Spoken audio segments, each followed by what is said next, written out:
Brigitte Lahaie, Sud Radio. C'est l'instant Sexy News. Eh bien, Sabine Procoris, attendez-vous à tout écouter parce que c'est toujours très pointu, les chroniques de Trinidad, n'est-ce pas ?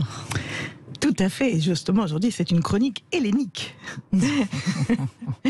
Puisque depuis le Covid, tous nos projets sont remis au calendrier grec, eh bien je vous propose aujourd'hui, le temps d'une chronique, d'aller nous faire voir chez les Grecs où le pire est à venir. Il me semble que Sabine Procoris, vous êtes d'origine un peu grecque quand même, avec un nom pareil. Bien sûr, mon père était grec et je suis née à Athènes où j'ai vécu jusqu'à Attention, 9 ans. Trinidad, vous l'avez fait exprès. Non, c'est concours de circonstances, mais je me suis dit que... Synchronicité jungienne. Voilà, synchronicité jungienne, donc... Le pire est à venir, ça devrait vous parler.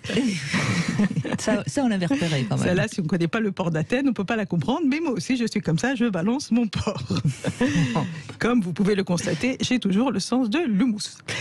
Mais moi, je suis comme ça, dès qu'on parle de grec, ça me met en joie, je chante comme Michel Fugain, c'est la feta, ah, la Grèce, pays de légende et de mythologie où les plus beaux concombres finissent en tzatziki. La terre des philosophes et de Nikos Ayagas, on ne sait pas lesquels ont laissé plus de traces. Je me suis dit qu'un peu de poésie, ça ne pouvait pas nous faire du mal. Et puis notre invité, donc a un nom grec, c'est sympa de lui faire un clin d'œil. Bonjour Sabine Procoris. Bonjour, Procoris. Souvent les mots en is viennent du grec, comme Théodorakis, hélice, caprice, délice, saucisse, sucette à l'anis, roi de la glisse. Vous allez me dire pénis. Eh ben non, Brigitte. Non, je ne l'ai pas dit, Ça vient du latin qui veut dire queue de mammifère, tout comme coït ou vagin qui viennent du latin aussi, ça veut dire étui. Alors moi, j'aurais pas idée de ranger des trucs là-dedans, mais chacune fait comme elle veut. Celles qui ne veulent plus d'hommes, ça peut leur faire du rangement. Oui, ça rend quelque chose au moins. Donc je vous emmène en Grèce et plus précisément à l'université de Thessalonique. Et déjà dans le nom, il y a un indice.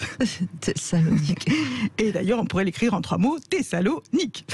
Car c'est bien de sexe qu'il s'agit. Le 17 décembre a été projeté de façon très confidentielle dans l'université de Thessalonique un court-métrage intitulé Des Parthénons. Et depuis vendredi, il est en libre accès sur Internet. Et là, vous connaissez mon professionnalisme, Brigitte, je me suis tapé le court-métrage en grec et sans sous-titrage. J'ai essayé d'apprendre la langue à l'ouzo, car c'est mieux qu'à l'usure, mais ça n'a pas marché. Je n'ai rien compris. Mais je ne suis pas sûre que si j'avais parlé le grec, j'aurais compris quelque chose non plus, puisque de toute façon, il n'y a pas beaucoup de dialogue.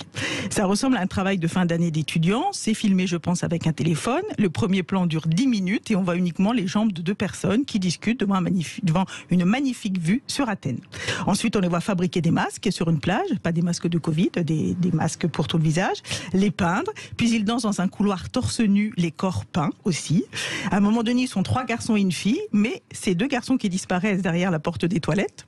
On a un plan fixe de la porte qui dure plusieurs minutes. On entend des petits bruits derrière qui proviennent de derrière la porte, bien sûr. Et on comprend très vite que nos 2 gars ne sont pas en train de changer le rouleau de PQ ou de tout nettoyer à l'Ajax. Alors, je rappelle pour les passionnés d'Antiquité qu'Ajax, avant d'être un produit d'entretien destiné à faire briller votre salle de bain, était le fils de Télamon, le roi de Salamine, qui se suicide pour n'avoir pas obtenu les armes d'Achille, parce que les armes ont été attribuées à Ulysse, celui de l'Odyssée, le mari de Pénélope, qui, selon ses prétendants, était une grande salope. Non, myope. Oh ben là, vous m'avez cherché. Hein. Évidemment, j'avais tout préparé. Je suis tombée dans le panneau, je l'avoue. Et oui, elle était myope à force de faire et défaire sa fameuse tapisserie. Mais revenons à notre court-métrage. La particularité de ce film, c'est donc qu'on ne voit jamais les visages des comédiens, soit parce que le cadre s'arrête au cou, soit parce qu'ils sont masqués, soit parce que les visages sont peints. Et soudain, vers la 20e minute à peu près, on se retrouve à l'Acropole. Et là, je ne peux pas m'empêcher de chanter Mireille Mathieu, et vous pouvez chanter avec moi. Acropolis, adieu, adieu l'amour, les roses blanches d'Athénée se sont fanées. Eh ben, pas du tout. En fait, où est-ce qu'elle va encore car nous c'est là emmener ? que tout arrive. Soudain, au milieu des touristes et entre 2 colonnes, on voit 2 Grecs qui s'enfilent pendant 30 secondes. Et depuis, le pays est en émoi, comme Jacques Dutronc, et moi. Ça n'a pas fait des jaloux, au contraire, ça a profondément choqué. Et ce qui choque, ce n'est pas tant que 2 hommes se pénètrent, mais qu'ils le fassent dans ce lieu sacré qu'est l'Acropole, avec le Parthénon en toile de fond. Ça, c'est le choc. D'autant qu'aucune autorisation de tournage n'a été enregistrée par le ministère de la Culture. Imaginez Roselyne Bachelot qui découvre 2 homos qui s'encastrent au milieu des colonnes de Buren. Déjà, il l'aurait salué, car le grec est poli. C'est peut-être un détail pour vous, mais pour eux, ça veut dire beaucoup. Hein, grec, en grec, poli, ça veut dire beaucoup. Donc, nos deux homo erectus auraient salué la Roselyne. Bonjour, je m'appelle chauffé comme thermos, et moi, viens tâter la grosse. Elle aurait répondu, je pense qu'il y a quiprocos, je préfère le fromage Samos et les confitures Andros.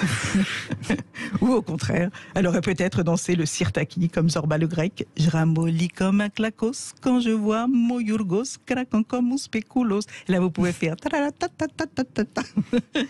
au diable la ménopause, je veux que tu m'engrosses sur le matelas mérinos.